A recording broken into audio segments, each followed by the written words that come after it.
নৌকাতে পার হইতে পারো, নৌকাতে পার হইতে পারো সেদিক থেকে তাহলে পার হবে না।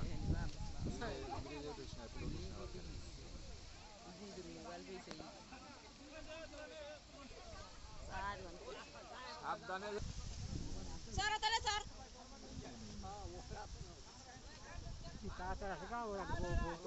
তো বিপদে পড়ছে, ট্রলারের পাতাইলা করে দিলে গাইকা দিলে আমরা ট্রলারের উপরটা পার হয়ে যাই জুলুম হয়ে গেছে।